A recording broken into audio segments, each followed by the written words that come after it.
Halo, Assalamualaikum warahmatullahi wabarakatuh. Berjumpa dengan saya Amin Wahyudi dalam channel Suka-Suka Saya.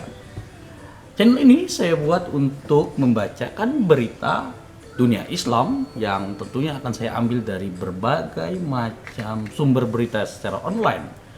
Ya, hari ini saya akan, tanggal berapa ini ya, 17 Desember 2020, saya akan bacakan tentang berita dari majalah Hidayatullah. Kita tahu ini majalah dikoordinasi oleh organisasi Hidayatullah yang merupakan salah satu organisasi besar di Indonesia yang mereka fokus terhadap gerakan-gerakan kemanusiaan. Tapi di sini juga mereka memiliki channel online ya, berita online ya. Nah, berita pertama, ada berpergian. Wah, ini penting sekali ya, karena tidak dapat dipungkiri di era sekarang ini banyak sekali manusia atau orang-orang itu hobi jalan-jalan. Katanya stres itu salah satu sebabnya adalah kurang jalan-jalan. Tetapi kadangkala orang-orang atau bahkan saya sendiri dalam proses jalan-jalan itu kemana aja, mungkin naik gunung, menyusuri pantai, jalan kaki seperti apa ya. Tapi orang jalan-jalan sekarang tuh jalannya tidak naik jalan kaki ya, kebanyakannya. Kebanyakannya jalan-jalannya itu apa namanya itu ya, naik kendaraan ya. Harusnya bukan jalan adab berpergian nih, jalan-jalan ya, adab naik kendaraan. Oke, di sini dikatakan usahakan pulang ke rumah pada siang hari meski datang pada malam hari. Hendaknya menunggu siang hari ketika mau pulang ke rumah. Kenapa? Karena cenderung malam hari itu lebih riskan dan lebih berbahaya. Jadi yang pertama itu kita harus itu ya, lebih baik menginap di tempat yang kita kenal, tempat yang aman, pos polisi, atau mungkin menginap di masjid seperti itu. Wah ya, kalau saya selama ini seringnya kalau jalan-jalan tidak punya modal tidur di masjid. Ya. Kenapa? Kamar mandinya gratis, sholatnya cepat, dan jarang ada orang melakukan kejahatan di masjid. Ya. Ini penting, saudara-saudara. Pertama, di sini dikatakan dalam majalah Hidayatullah pada hari ini, orang bepergian itu baik jauh dekat bertemu kembali dengan keluarga setelah beberapa saat berpisah pasti menggembirakan. Dan namun harus diingat, kegembiraan itu jangan sampai membuat kita lupa diri terhadap adab-adab dalam perjalanan. Yang pertama, yaitu segera pulang jika memang ibadahnya sudah selesai. Di sini dikatakan bepergian itu kita niatkan sebagai ibadah. Bismillahirrahmanirrahim, la haula wala quwata illa billah. Kita bertakwa kepada Allah ketika keluar dari rumah, sehingga kemudian dengan beribadah maka apa yang kita lakukan itu menjadi bernilai pahala. Tentu saja beda kalau kemudian kita tidak meniatkan itu, karena tidak tercatat nantinya ya. Yang kedua, ini membawa hadiah atau oleh-oleh. Kalau kemudian kita bersilaturahim ke rumah tetangga, ke rumah saudara yang jauh, sebagai jangan lupa ataupun kalau bisa membawa buah tangan ya. Dan ingat, jangan bertamu atau bepergian itu atau mengetuk rumah orang tuh subuh-subuh gitu, atau dia masih tidur gitu. Itu tidak sesuai dengan adab. Yang ketiga adalah ini ya, usahakan pulang siang hari, karena dalam sebuah riwayat di sini dikatakan riwayat Bukhari dikatakan Nabi bersabda, jika salah satu dari kalian menghilang dalam waktu lama maka janganlah mengetuk pintu keluarganya pada malam hari. Dikaget. Lama enggak pulang, 2 bulan enggak pulang, tiba-tiba ketuk, sangkanya pocong atau hantu putih-putih gitu. Nah, oleh karena itu ini penting ya. Nah, dan keempat, ketika sampai di kampung ya atau rumah, membaca doa yang diajarkan oleh Rasulullah. Apa rumahnya?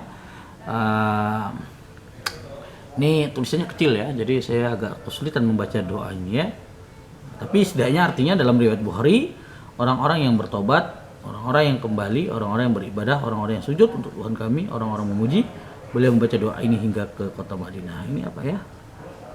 Sanibuna, abiduna, amiduna, sajiduna, rezatina sajidun. Coba saya ulangi lagi ya. Tidak. Jelas ini bacanya adalah abi buna amiduna sajiduna lirotiha sajidun. Ya, kurang lebih seperti itu ya.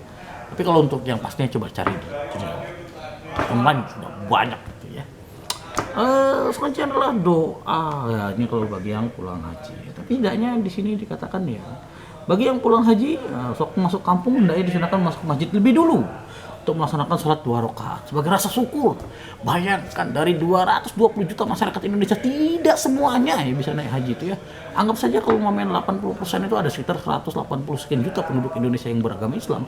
Tidak semuanya diberi oleh Allah Subhanahu wa taala kesempatan untuk menaikkan haji. Maka sebagai salah satu bentuk rasa syukur kita dalam harus sudah melalui sudah menjalankan ibadah haji, kita datang masuk masjid lalu sholat 2 rakaat di sana sebagai bentuk rasa syukur kita ya. Setelah itu baru menuju ke rumahnya. Jika dalam berkira Rasulullah masuk masjid dulu untuk melakukan sholat 2 rakaat. Ini riwayat Bukhari dan Muslim. Nah, yang keenam, dianjurkan menggunakan pakaian yang rapi dan enak dipandang mata agar keluarga senang. Jadi rapi. Setidaknya menunjukkan bahwa tidak sedang dalam kesulitan. Wah, rapi pecos itu. Datang ke kampung halaman gitu ya. Tahu itu ada cerita itu orang-orang dari luar negeri karena cuaca dingin, pakai baju tebal-tebal gitu ya. Pakai macam-macam gitu kan, pakai jaket kulit, jaket bulu-bulu, bulu ayam mungkin itu tebal-tebal seperti itu. Ketika sampai di Indonesia kepanasan ya. Ini harus juga dilihat juga ya kondisi lingkungan alam dan sebagainya ya. Nah, yang ketujuh, ini penting, dianjurkan berjabat tangan dan merangkul keluarga atau orang yang menyambutnya. Wah, biasanya kalau temu ibu itu udah lama gak pulang, wah salam ya, udah sungkem gitu ya, peluk, wah bahagia sekali gitu ya. Apalagi habis jalan jauh loh, bayangkan kalau merantau bertahun-tahun, kalau kemudian bertahun-tahun dia tidak bertemu dengan orang atau keluarganya, wah, ketika disambut di depan rumah, wah, air mata akan menetes. Nah, ini ada salah satu berita yang dituliskan di dalam majalah Hidayatullah pada hari ini. Ini tentang begini ada berpergian. Tetapi selain itu juga di majalah Hidayatullah Online ini juga selain ada berita, ada kajian, ada artikel, kolom Ramadan feature spesial, konsultasi, redaksi dan foto serta video. Di sini juga kita lihat berita misalnya. Kita coba berita yang lagi hangat, berita-berita nasional ya, misalnya ini ya. Ini berita yang terbaru nih ya. Ini lucu menurut saya ya kalau ini memang terjadi ya, bahwa di sini dituliskan bahwa Ustadz Haikal Hasan dipolisikan usai cerita mimpi berjumpa Rasulullah Sallallahu Alaihi Wasallam. Mimpi aja dilaporkan. Memang negara ini tampaknya sedang tidak baik-baik saja. Tidak ada kerjaan tampaknya ya. Sampai mimpi orang aja diurusi gitu ya. Padahal bukan tidak mungkin ya. Rasulullah Sallallahu Alaihi Wasallam itu hadir dalam mimpi seorang ya. Bahkan banyak cerita ya. Dulu tidak ada yang cerita atau tidak ada yang melaporkan, misalnya Habib Munzir Al-Musawa cerita mimpi bertemu Rasulullah SAW. Mungkin guru-guru kita di pesantren sebagainya pernah bermimpi bermula. Kalau mamanya dilaporkan ya repot bisa.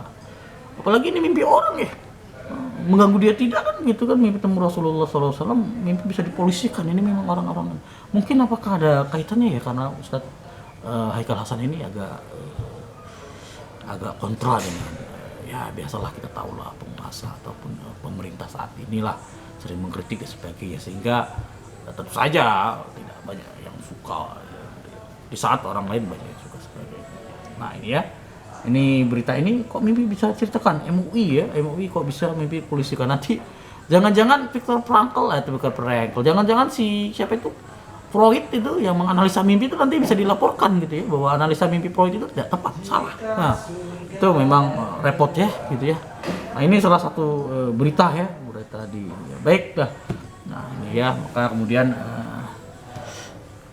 di sini dikatakan perihal sederhana mimpi rupanya bisa berujung di polisi ya, adalah sekjen dari HRS Habib Rizik Shihab Center Haikal Hasan yang mengalaminya. Hasan dilaporkan ke Polda Metro Jaya karena mengaku bermimpi bertemu Nabi. Padahal dalam tradisi masyarakat Indonesia banyak orang yang cerita bermimpi temu Nabi, tapi kok cuman Ustadz Haikal Hasan saja yang dilaporkan gitu ya. Ya kemarin misalnya Habib Rizik Shihab juga sama ya. Bagaimana kemudian beliau dipenjara, padahal ya banyak ya yang melakukan kerumunan, misalnya di Pekalongan ada, di Banten juga ada, apalagi tuh pilkada pilihan kepala daerah, banyak ya. Oke, mungkin itu saja untuk rekaman hari ini, mudah-mudahan ya bermanfaat sedikit berita di tanggal 17 Desember 2019. Kita berjumpa lagi dalam berita-berita selanjutnya. Saksikan terus channel Suka-Suka Saya Amin Wahyudi. Mohon maaf atas segala kekurangan. Wassalamualaikum warahmatullahi wabarakatuh.